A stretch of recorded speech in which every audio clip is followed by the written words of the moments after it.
কুরআনে বর্ণিত এমন এক রমণী যার অর্ধেক জিন অর্ধেক মানুষ, ইতিহাসের সবচেয়ে রহস্যময় রমণী রানী বিলকিস।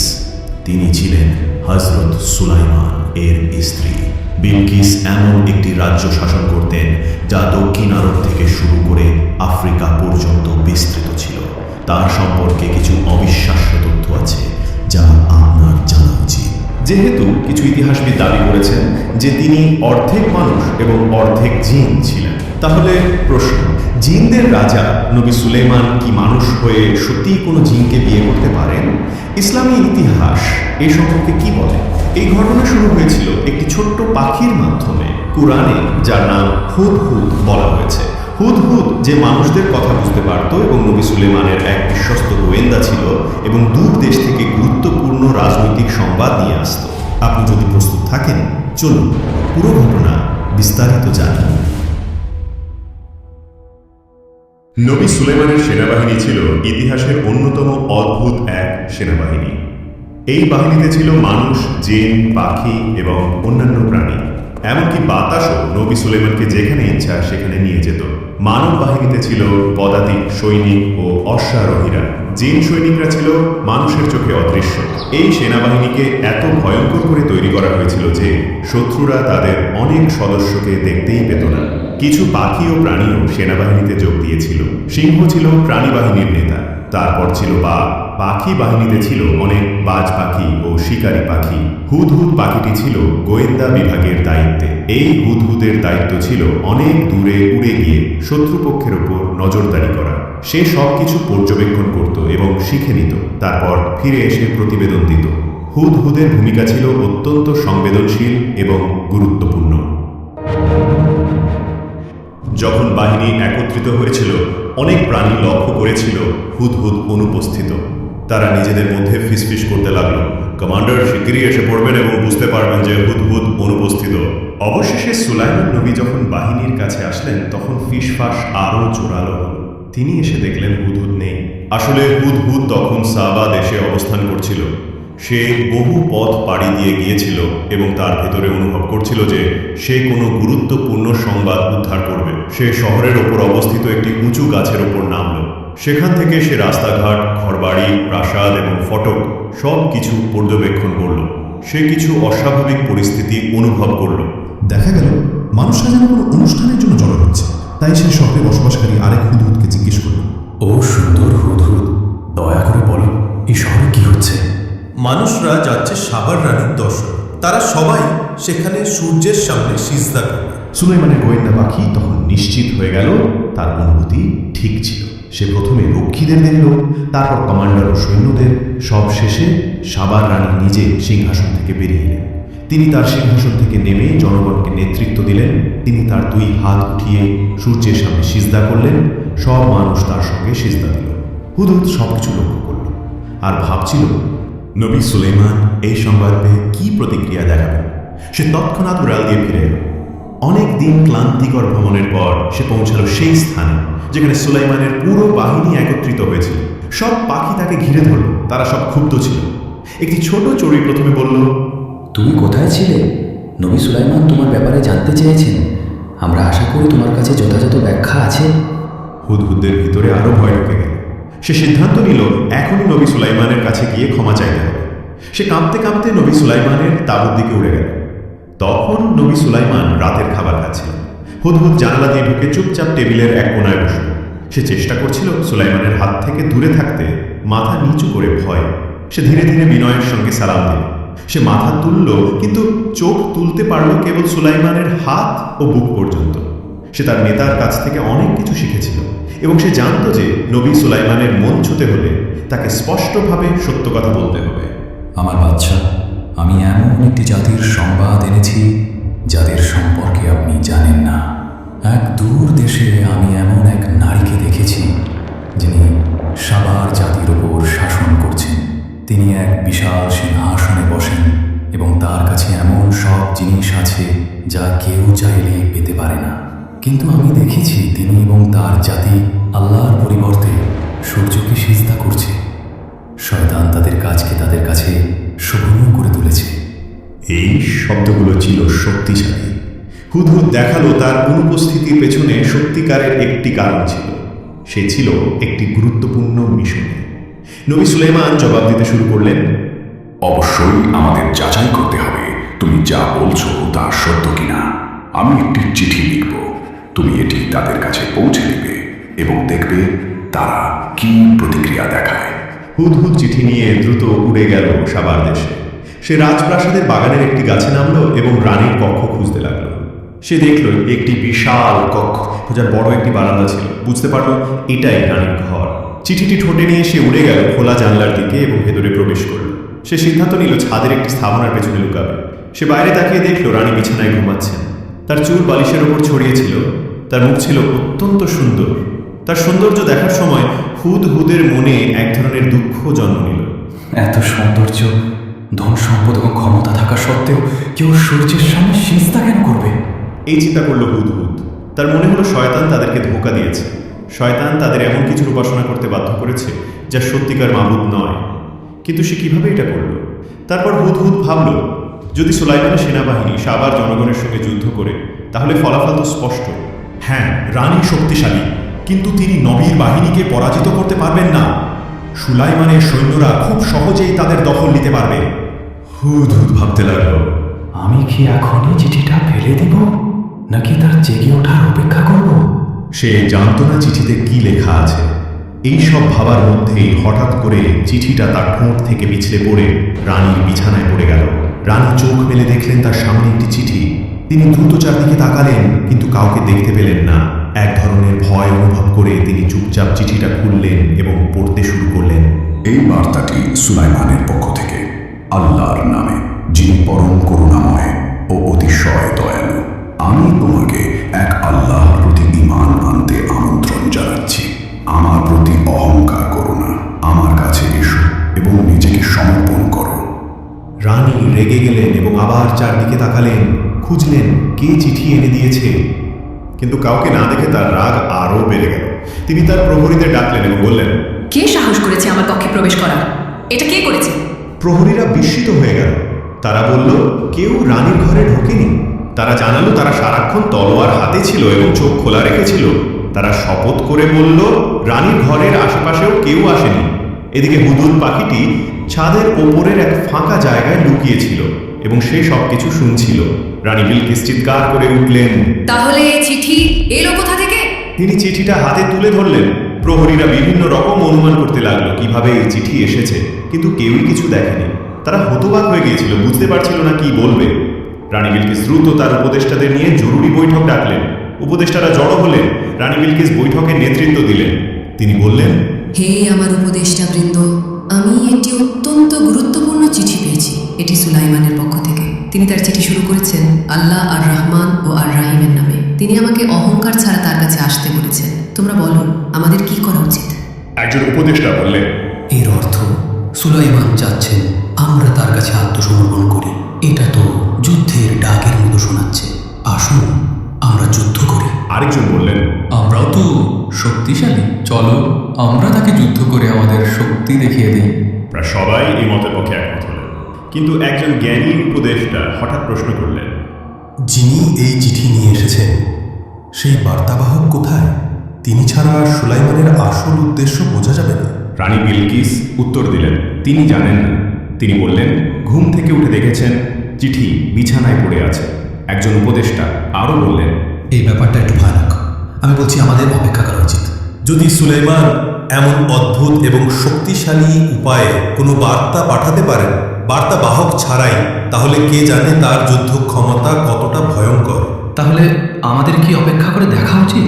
রানী বিলকিস বললেন, যখন কোনো রাজা কোনো দেশে আক্রমণ করে তারা সব কিছু ধ্বংস করে দেয় এবং সম্মানিত মানুষদের অপমানিত করে দুর্বল করে ফেলে, আমার ভয় হয় আমাদের ক্ষেত্রেও এমন কিছু হতে পারে।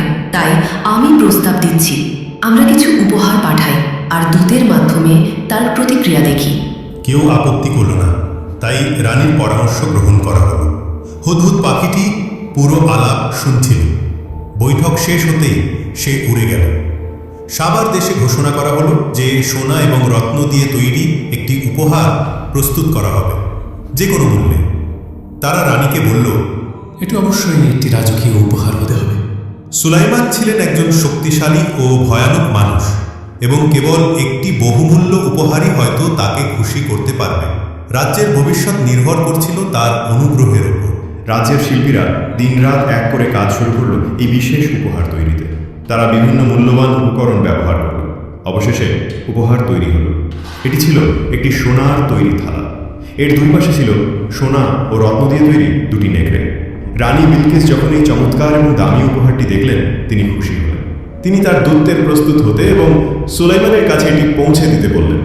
তিনি নিজের একটি সেনাপতিও পাঠালেন যাতে সুলাইমানের সামরিক শক্তি সম্পর্কে আরও জানা যায়। তিনি তার দূতদের বললেন, জানার চেষ্টা করো সুলাইমান আমাদের কাছ থেকে আসলে কি চান এবং তার সেনাবাহিনী কতটা শক্তিশালী। হযরত সুলাইমান ইতিমধ্যেই হুদহুদের মাধ্যমে রানীর সভা সম্পর্কে জেনে গিয়েছিলেন। হুদহুদ যখন সীমান্তে ঘুরছিল তখন সে দূতদের কাফেলা দেখতে পেল এবং দ্রুত সুলাইমানের কাছে ফিরে গিয়ে খবর দিল। তার কাছ থেকে শুনে সুলাইমান বুঝলেন যে রানী উপহার পাঠাচ্ছেন। তিনি এটাও বুঝলেন রানীর আসল উদ্দেশ্য হলো তার মনোভাব ও সৈন্যদের শক্তি যাচাই করা। তাই সুলাইমান আদেশ দিলেন তার সেনাবাহিনীকে প্রস্তুত হতে এবং সারিবদ্ধভাবে রানীর দূতদের গ্রহণ করতে হবে। তিনি কিছু মানুষও পাঠালেন তাদের অভ্যর্থনা জানাতে। হযরত সুলাইমানের একটি মাত্র উদ্দেশ্য ছিল, আমি চাই তারা আমার সঙ্গে দেখা করার আগে নিজেদের পরাজিত মনে করুক। রানী বিলকিসের দূতেরা হঠাৎ এক বিশাল বাহিনীর সামনে এসে পড়ল। তারা সৈন্যদের সংখ্যা গুনতে লাগলো এবং কোন কোন প্রাণী এই বাহিনীতে রয়েছে তা লিখে রাখল। তাদের বিস্ময়ের সীমা রইল না যখন তারা দেখল সুলাইমানের সেনাবাহিনী কেবল মানুষের নয়, বরং সিংহ, বাঘ, হাতি, পাখি এবং আরও অনেক প্রাণী নিয়ে গঠিত। তারা আরও দেখল এই সেনাবাহিনী বাতাস ব্যবহার করে এক স্থান থেকে অন্য স্থানে চলাচল করতে পারে। তাদের চোখ বড় হয়ে গেল, মুখ হা হয়ে গেল বিস্ময়ে। এই বাহিনী ছিল একেবারেই আলাদা, মহিমাময় এবং ভয়ঙ্কর। তারা বুঝে গেল এমন বাহিনীর বিরুদ্ধে তারা কখনোই যুদ্ধ করতে পারবে না। যখন তারা লক্ষ্য করল কিছু অস্ত্র নিজেরাই নড়াচড়া করছে, তখন তাদের ভয় আরও বেড়ে গেল। তারা একে অপরের দিকে তাকিয়ে আতঙ্কের সঙ্গে প্রশ্ন করল, এটা কি?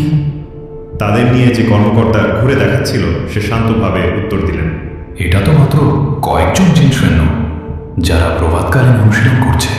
দূতেরা বিস্মিত হয়ে গেল এবং তারা আরও উদ্গ্রীব হয়ে উঠল সুলাইমানের সঙ্গে সাক্ষাৎ করার জন্য। কিন্তু হযরত সুলাইমান সরাসরি তাদের সঙ্গে দেখা করতে অস্বীকার করলেন।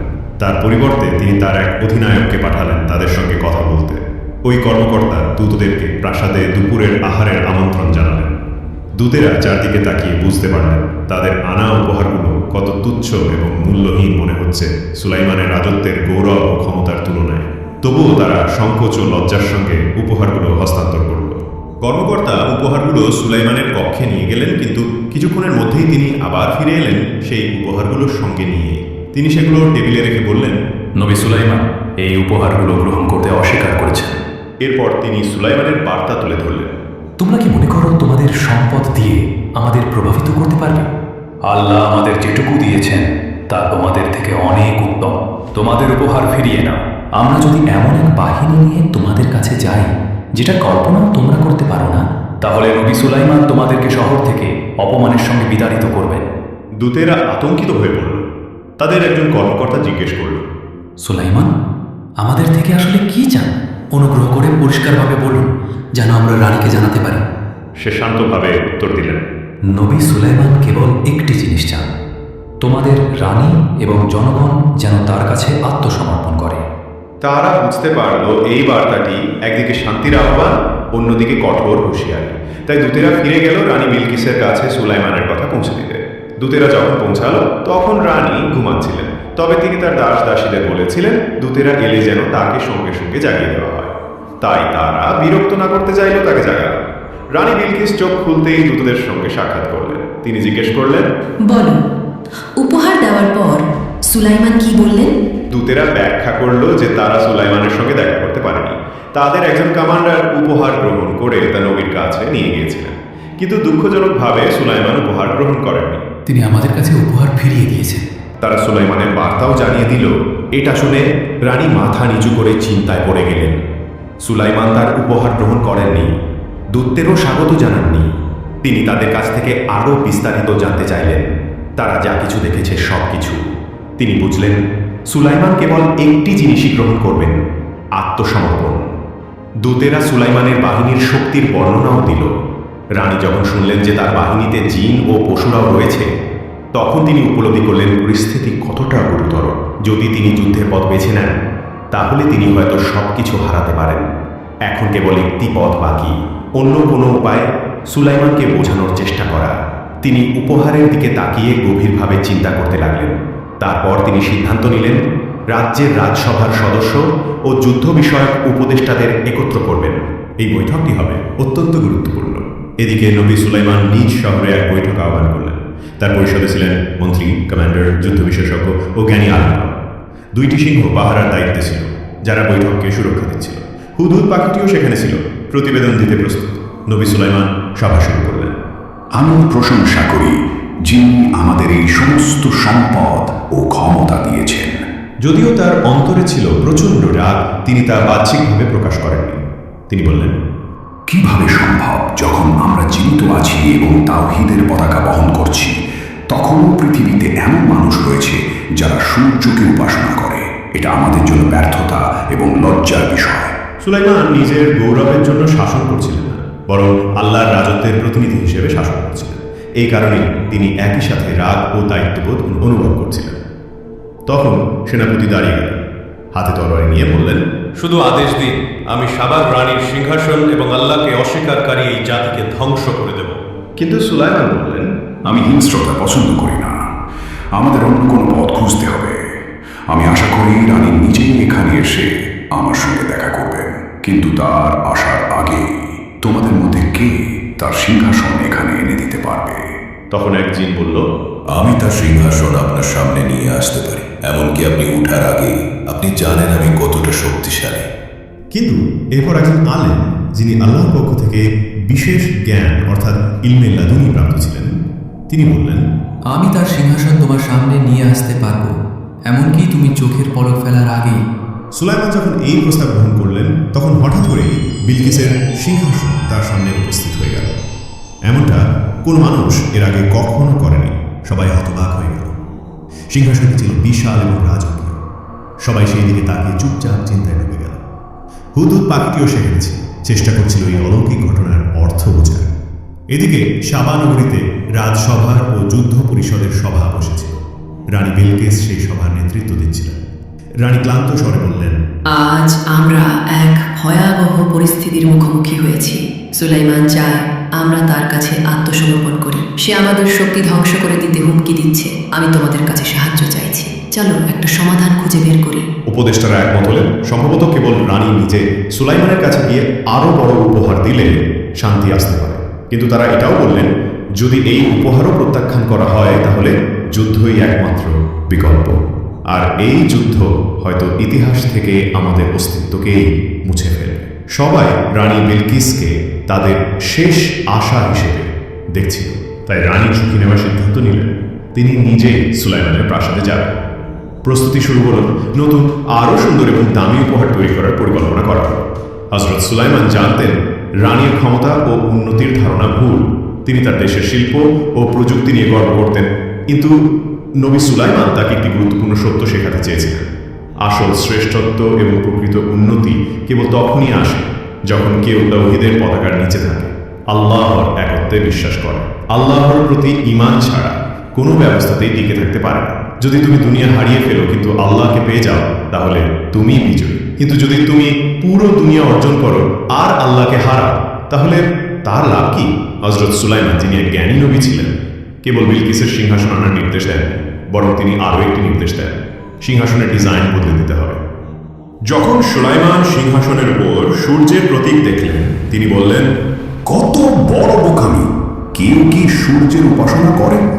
যদি সূর্য সোনার তৈরি হতো, তবুও তার সামনে সিজদা করা একেবারেই অর্থহীন।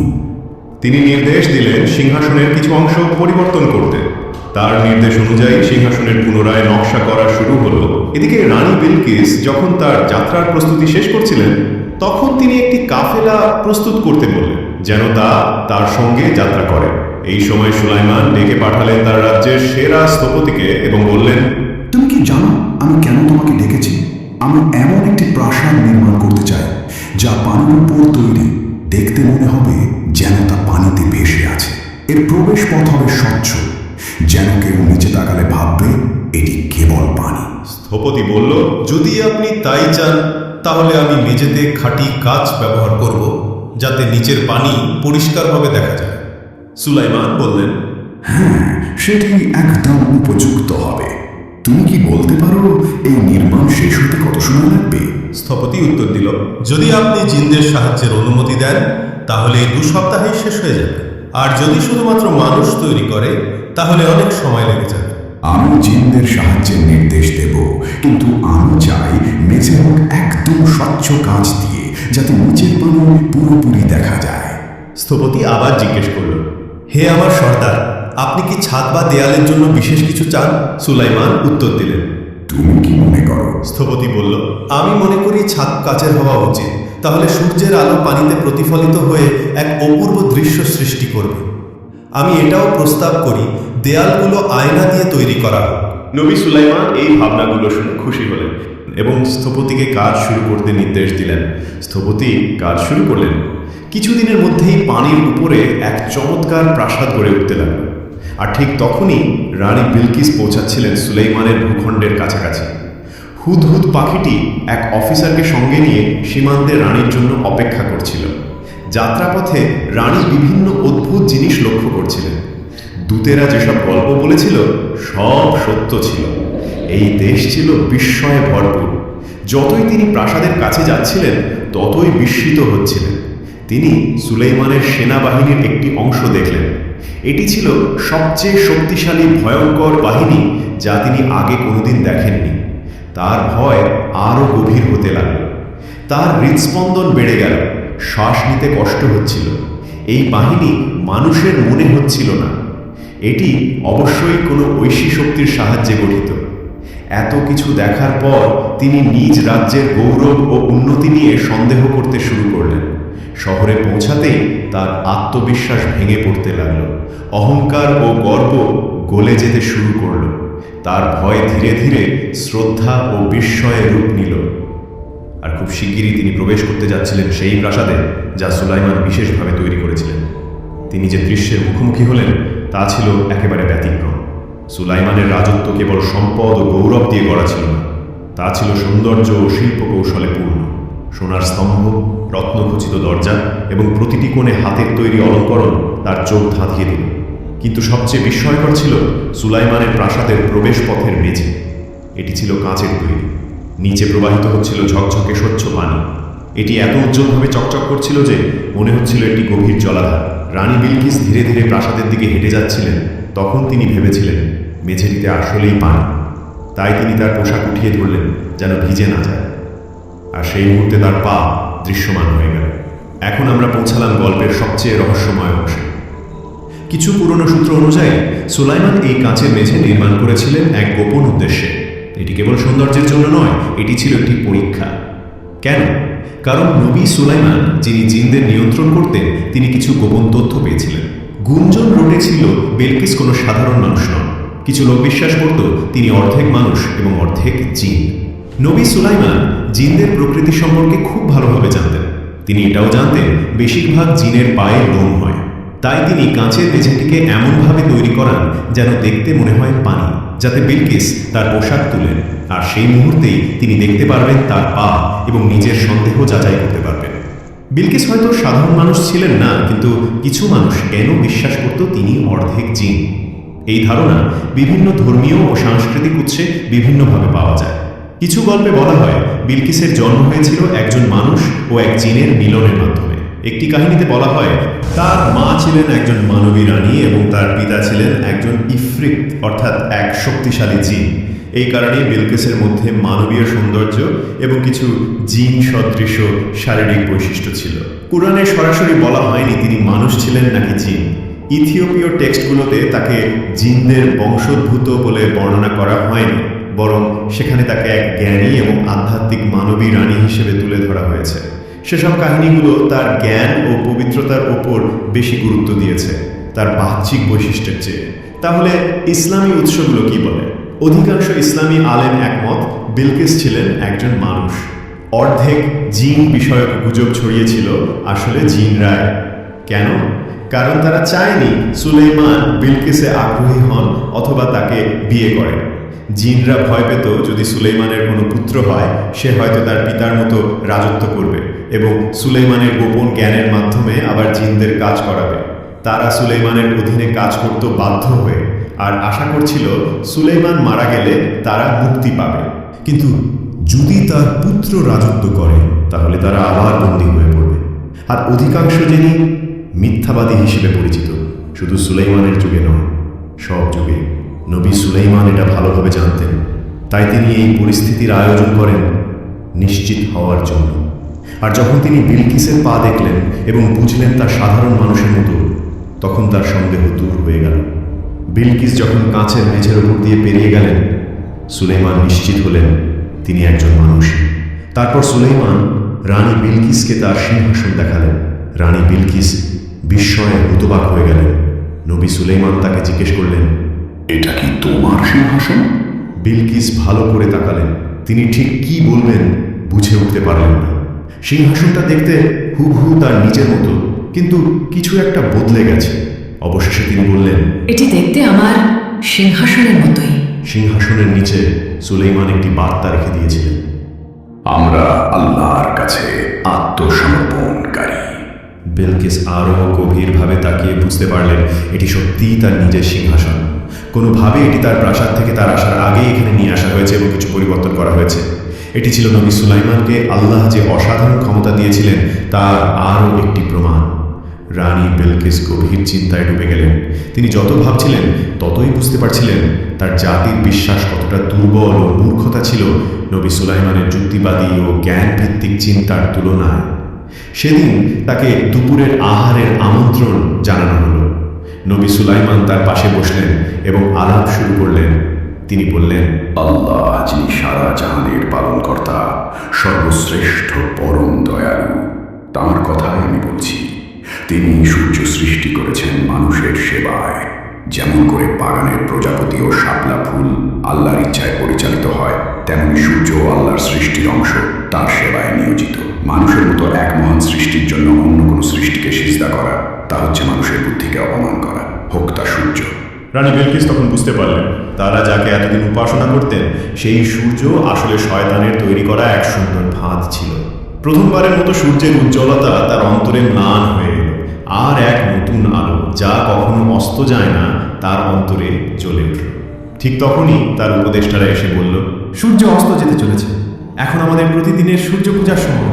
হে মূর্খেরা, এখনো কি তোমরা বিশ্বাস করো সূর্য উপাসনার যোগ্য? শয়তান আমাদের সম্পূর্ণ বিশ্বাসকেই আমাদের কাছে সুন্দর করে উপস্থাপন করেছিল। এই স্থান ত্যাগ করো। নবী সুলাইমান কি বলেছেন তা না শুনেই উপদেষ্টারা ভয় পেয়ে গেল এবং দ্রুত সেখান থেকে সরে গেল। প্রথমবারের মতো রানীর হৃদয়ে এক উষ্ণ সুন্দর অনুভূতি প্রবাহিত হতে লাগল। এটা যেন রংধনুর রং, যা তার অন্তরের অনুভূতিগুলোর প্রতিফলন ঘটাচ্ছিল। রানী বিলকিস উপলব্ধি করলেন এখন সময় এসেছে ইসলাম গ্রহণ করা। গভীর আবেগ নিয়ে তিনি স্বীকার করলেন তিনি এতদিন নিজেকেই ধোঁকা দিয়ে এসেছেন এবং তিনি ইসলাম গ্রহণ করলেন। খুব শিগগিরই সাবার জাতির মানুষ তাদের রানীর অনুসরণ করল। তারা সূর্য পূজা ত্যাগ করল এবং কেবলমাত্র আল্লাহর সামনে সিজদা করা শুরু করল। আর এই সব কিছুর সূচনা হয়েছিল সেই দিন যেদিন ছোট্ট হুদহুদ পাখিটির অন্তরে একটি অনুভূতি জন্মেছিল এবং সে তার কণ্ঠে সেই সংবাদ প্রকাশ করেছিল যখন অন্য পাখিরা আগেই উড়ে গিয়েছিল। এই কাহিনী আমাদের মহাপবিত্র কিতাব আল কুরআনুল কারীমে বর্ণিত হয়েছে। এটি আমাদের মনে করিয়ে দেয় জ্ঞানের মূল্য কত বিশাল, জ্ঞানীর মর্যাদা কত উচ্চ এবং প্রকৃত জ্ঞান আল্লাহর একটি উপহার। এ নিয়ে আমাদের কৃতজ্ঞ হওয়া উচিত।